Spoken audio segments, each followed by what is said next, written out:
What is up, my friends? My name is Evan. Welcome back to the Evan Chung Show. And in today's video, I want to talk about the evidence of God. More specifically, the cosmological argument. The arguments of the cosmos. The arguments of the universe. The points that I will be making in this video is mainly based on Frank Turek and Norman Geisler's book, I Don't Have Enough Faith to Be an Atheist. If you haven't read it, I highly recommend it and read it with an open heart, and I promise that it will be an eye-opening experience. But if you don't have time to read it, hey, you can watch my videos as I break it down into smaller chunks and summarize the main ideas. So without further ado, let's begin. On 25th November 1915, Albert Einstein, you might have heard of him, one of the greatest scientists that has ever lived, he discovered general relativity. And general relativity states that the universe started off as extremely small and dense, and it expanded into the vast universe that we have now. The expanding universe is widely observed and confirmed by many scientists around the world, and now it is basically accepted as an established fact. So what does this mean?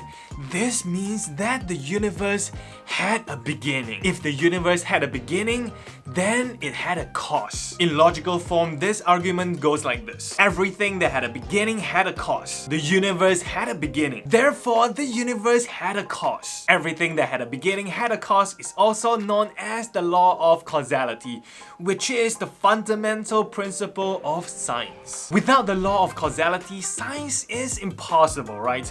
Because science is the search for causes. And that is what scientists do. They find out what caused what, because things, they don't just happen without a cause. From observable science, we can see that the universe indeed had a beginning, which is what the scientists consider to be the Big Bang. Before the Big Bang, there was nothing, and then bam!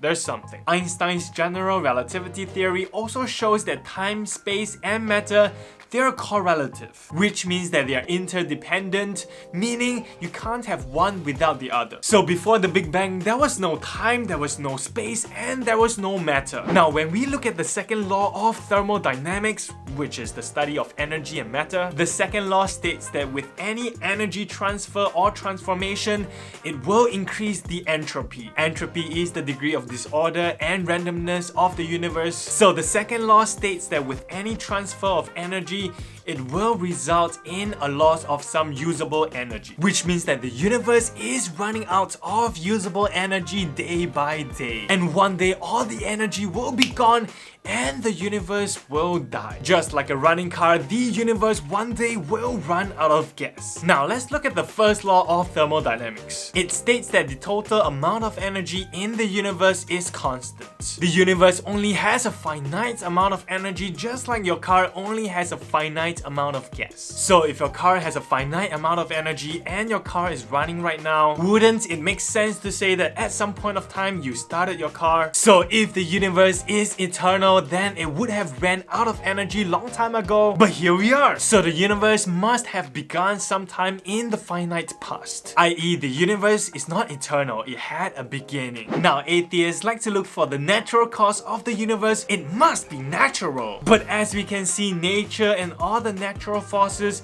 are created at the Big Bang. The Big Bang is the beginning of the universe and all of natural world. Time, space, and matter came into existence at the point of the Big Bang. There was no natural world or natural forces before the Big Bang. So natural forces simply cannot account for the Big Bang. Therefore, there must be something outside of nature to have caused the Big Bang. And that is exactly what the word supernatural means. Another way to prove that the universe had a beginning, that time had a beginning, is to consider this. If the universe is eternal, that means there will be an infinite number of days. An infinite number of days has no end. And yet today, depending on when you're watching it, is the end of history of all days. Something that is infinite has no end, and you can't add anything to something that is infinite.